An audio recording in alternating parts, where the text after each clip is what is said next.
Good evening, members of the board. I figured I'd give you guys an kind of overview of what the concept is if you're not familiar with it. Smoothie King basically is, we have smoothies, kind of obvious with the name, but they're for all kinds of purposes. So it's not just for people that are trying to work out, but we have ones to gain muscle, or lose weight. If you're looking for more like veggies in your diet, if you're looking for more minerals, or if you're just looking for something that's more healthier than what you might be used to getting. So let's say you like, I don't know, like a banana milkshake. We have a smoothie that tastes kind of like that, but it's made with real bananas. It uses non-fat yogurt.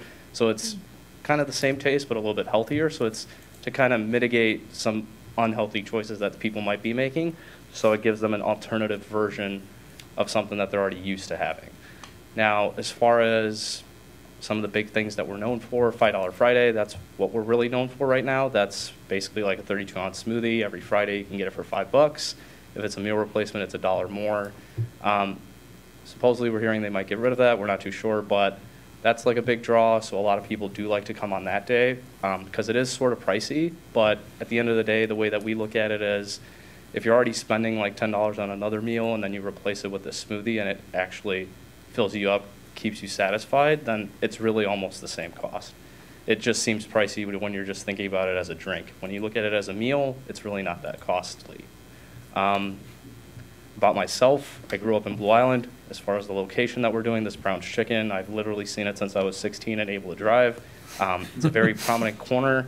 Whenever I'd come through Tinley Park, because my dad would always have stuff that we're doing at the house, and that Menards was like one of the first Menards in the area. So we would always go there, and I would always see that Brown's Chicken on that corner. So it's kind of odd that I'm buying that building that I always seen when I was younger, but I'm glad that I'm able to put something that I've always known and try and put something that looks a lot better than how it looks right now because it's kind of gotten beaten up over time. As far as employees go, mostly we hire teenagers. We have a few college students. Our staff is usually, I'd say 80% women, 20% male. The reason that usually happens is generally our staff is more service-based. Women tend to prefer service jobs, and we try to help them grow into other positions. So currently we have other positions. Since I'm growing rapidly, we've gotten 2 area managers. We're going to be having a marketing person. So basically people are able to level up within the company more than they would at your traditional mom and pop store, if you would. Because we're going at this rapid growth, we're at 7 locations now with 4 more proposed by Q1 of next year, and then hopefully like another 4 by Q3 of next year. So with the rapid expansion, we also need to grow our staff rapidly. So some people that might have an opportunity to do something bigger in their life, this gives them a stepping stone into a career that can actually help them be able to sustain a family if they end up doing that.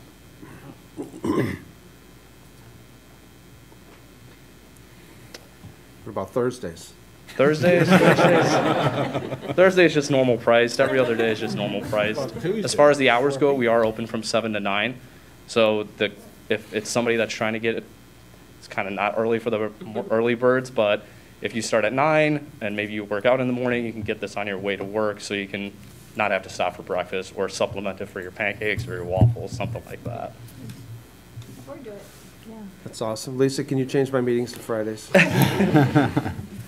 Well, thank you. I really appreciate you taking the spot. It was perfect. Cool. So thank you very much. Yeah. Were there any questions from the members of the board? I know there wasn't a chance to ask any earlier.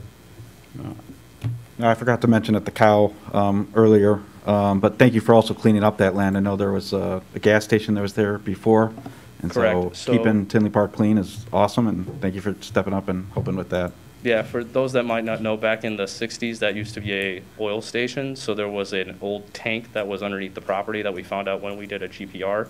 So basically, that's why there's all that gravel that's still there. They had to evac all the contaminated soil to clean up that site. There's a deep hole. Thank you. Appreciate it. What are some of your favorites? My favorites, I'm pretty simple. I like banana and peanut butter and then chocolate protein. Tastes kind of like a Reese cup, but every now and then if I'm trying to like indulge or just get something super sweet, the pineapple surf can't really go wrong. Strawberries, pineapples, kiwi juice. Tastes kind of like a pina colada, but not a pina colada. It's good. Yeah, I always get the peanut butter chocolate. I was just curious. See? What size? Depends, right? I think on the size, it's depending on how hungry you are. Do you do like those punch cards, like discounts or anything So like that? as far as discounts go, we do have an app program. They've literally shifted everything to just either on the app or online. And based on that, how many transactions you do, you get to different tiers of rewards. So it works out to like every 5 smoothies, you end up getting like $2 or $3 off. Okay. And then they do random things like on Mother's Day, Father's Day, any holiday, they'll have like buy one, get one. Whenever a new smoothie comes out, like right now we just came out with pumpkin, they usually have like a free like sample hour. So if you have the app, you know about it, and then between like 2 and 6, you can stop in and get like a 12 ounce for free. So they always do like stuff like that, but they've pivoted more towards digital to try and, one, promote online ordering, and then plus with the COVID thing, they're trying to avoid like physical punch cards, Yeah. et cetera, stuff like that. Great, thank you. No problem. Thank you, appreciate it. Thank you. Good luck to you. We'll see you in a little bit.